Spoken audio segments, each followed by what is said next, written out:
the story about his battle with depression a little bit later on. But off the top, last week, the Canadian Alliance on Mental Health and Mental Illness, also known as CAMI, announced 5 Canadians selected for the 13th annual Faces of Mental Illness campaign, received dozens of nominations from across the country, people living in recovery from mental illness, and we're so happy and proud to have one of those nominees join us. His name is Peter Neily. He's a member of the RCMP, and he's got quite a story to tell. Peter, first of all, thanks for joining us. Thank you for having me. Now, let's start off with your story. As we talked about first responders, we all know that you go through some terrible things and some horrific things, and your story really obviously jumped out and affected a lot of people, not the least of which is you. Kind of go back to your career and what that really terrible moment was that kind of started the whole ball rolling. Sure. Well, as you said there, it's sometimes in these types of things, your entire career, it's important to talk about, that as well, because it is sometimes a buildup of a few different things that, do affect you deeply in the long run. But for me specifically, it was, one incident that does, I have had some challenges because of, and does still continue to affect me to this day. And that was in March of 2011. So in 2004, when I graduated from the RCMP's training academy in Depot there, I was transferred out to Surrey, BC. And, for the next few years, I worked in a few different jobs there. I was a uniform patrol officer, which is probably the best part of it all. And I was a traffic officer, as well as I did a few other things in plain clothes, being, auto theft and property crime. And I also worked in media relations for a bit. So shortly before I actually transferred out of Surrey to go to Ontario, I went back to the road. So I went back to being a patrol officer. And on one of my night shifts there in March of 2011, March the 2nd specifically, there was an incident where another police vehicle in the city pulled over a vehicle for a violation there. And during that stop, they observed a firearm in the vehicle. And the vehicle subsequently fled the scene there when, they attempted to apprehend the driver. And later on, not too long after, that vehicle ended up crashing into 2 civilian cars right in front of me at an intersection. And at that time, myself and the driver of that vehicle engaged in a confrontation. I guess, you could call it a lethal force confrontation, in which involved me discharging my firearm, and tragically the suspect in that matter ended up dying of his injuries. So I ended up going through a difficult time after that because of that incident at the time. Now, let's talk about what happened afterwards. I mean, one of the things that you talked about,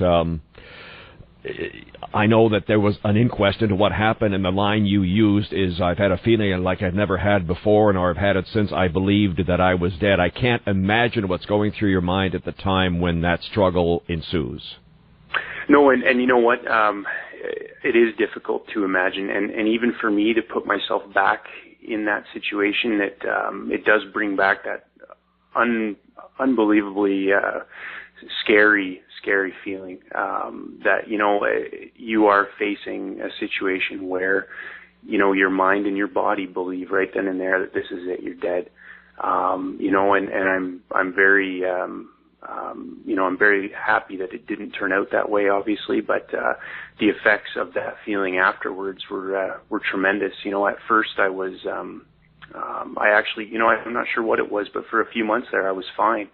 I just wanted to get back to work, and then I went back to work. I went back to being a patrol officer, and I enjoyed my job. I enjoyed being with my colleagues, and everything was fine. And then I had a transfer that was set into motion actually shortly before this shooting incident, and I ended up, transferring. And I think what happened then was I kind of came out of my support network and my comfort zone there, and ended up in a new place. And I think after that, things really really spiraled downhill. I wanted to ask, after the incident, because of course we always know that police talk about debriefing and what have you, maybe kind of a loaded question for you here, but did you get the support initially after that incident happened, or you said you went back to work for a couple of months afterwards, but do you think maybe the support wasn't there initially after that incident?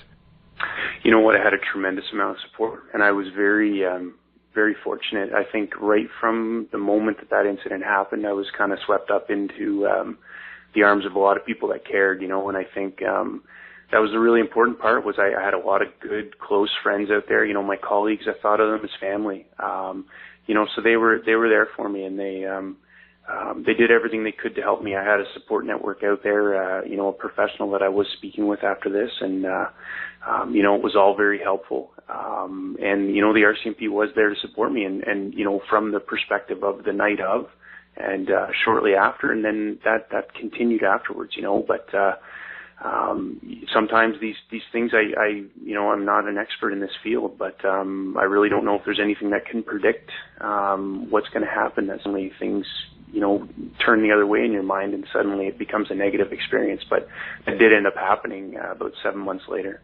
Talk about some of the symptoms that you went through, some of the physical things. We all talk about PTSD, and of course, unless people have had it, they have no idea what somebody goes through. What were some of the physical and some of the psychological things you went through when you realized that this is what you were battling?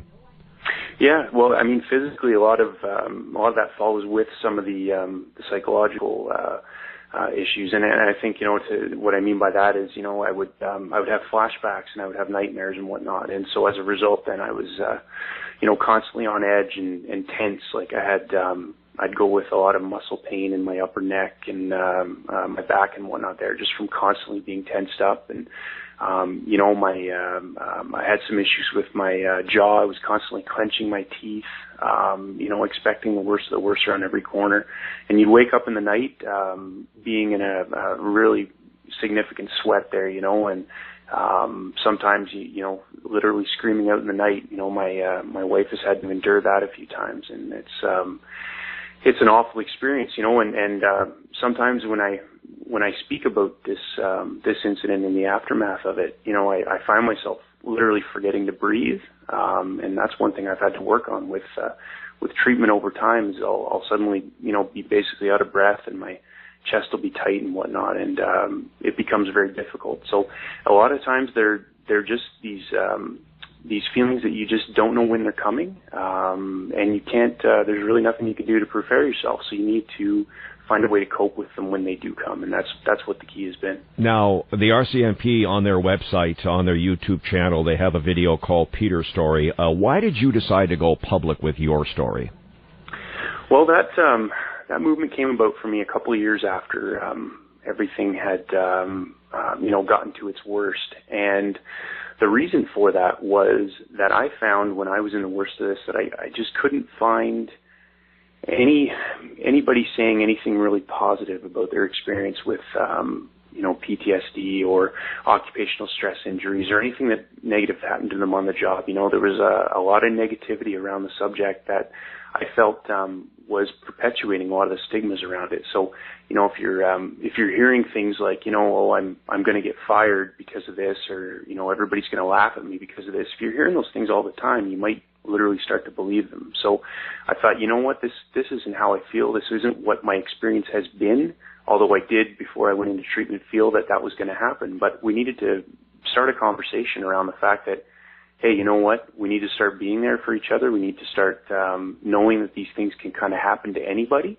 And it's time to kind of step up and set an example about that. So that was it. And part of it, too, is there have been police officers who have been, committing suicide over these issues. And I think, because of all the support that I've received, since I had some of these challenges and since I went forward with them, I felt like I needed to give back and start to do something for my fellow colleagues. We all talk about breaking the stigma. Have we progressed a lot since you started with the RCMP? You talk about when you first graduated, but are things better now than they were when you first started as far as breaking stigma, sharing the feelings, and kind of not being afraid to kind of open up and talk to people about? Absolutely. And you know what? I think we've made tremendous progress, even in the last couple of years. When I first joined in 2004, I mean, this is not all that long ago, but I felt like I needed to be a robot. Everybody would expect perfection from me. I was a competitive athlete, so I came in with a lot of that mentality of, you need to be the best of the best and show everybody that. And I think now I've come full circle and realized that, we're human. We're like everybody else, and we have things in our own lives that affect us, and we have things that are going to happen at work because of the nature of our occupations that are going to affect us, But I've received a tremendous amount of support from, people within the RCMP that when this video came out, people coming forward and telling me their stories and some of their experiences, and also saying like, hey, this is what we needed to see, and then it's continued since then. Initially, this video came out and was only used within the RCMP, and then a few months later it went public. It went on YouTube, and then some other police forces. I've received feedback there, and also from the public in general saying, hey, this is a side of the police that we didn't necessarily see before, and now we're seeing it, and we support this type of movement.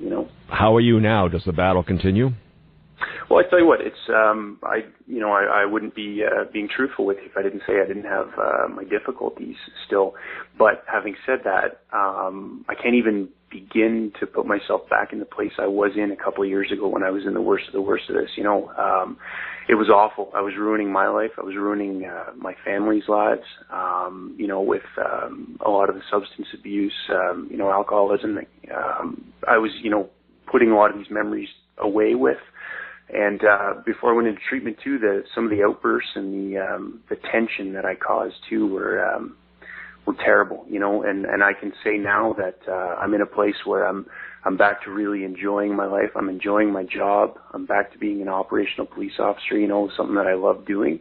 And I've got a tremendous family life now. So, these things, it's one step at a time, and each day is a new day. And I think things are getting better every day, so I'm very fortunate. I know I'm going to ask you this question, and I think I know the answer because I know enough police officers to know it's just part of the job. It's just what I do, and I don't need any thanks. But how does it feel for you knowing that you have been selected as one of the faces of mental illness campaign by our friends at CAMI? Well, it's a real honor. It's tremendous because it shows that there are, good people out there, organizations that are working to continue to, bring down some of the stigma and some of the issues around these things here to make it easier for people in general, police officers as well as the population in general to come forward and seek treatment for these things. We deal with a lot of mental health related calls as police officers. So if there's any way we can start to show people that, hey, we're just like everybody else too. It's great. I look at some of the other folks that have been selected there and their backgrounds, and it's tremendous. I'm really honored to be surrounded by my fellow faces there. It's great. It really is. A police officer in the RCMP, Peter Neily, one of the 5 Canadians selected for the 13th annual Faces of Mental Illness campaign. Thanks for taking the time. Congratulations on your bravery and stepping forward. I wish you nothing but success and good health going forward, and thanks for taking the time. Thank you for having me. I really appreciate it. Up next, she's documenting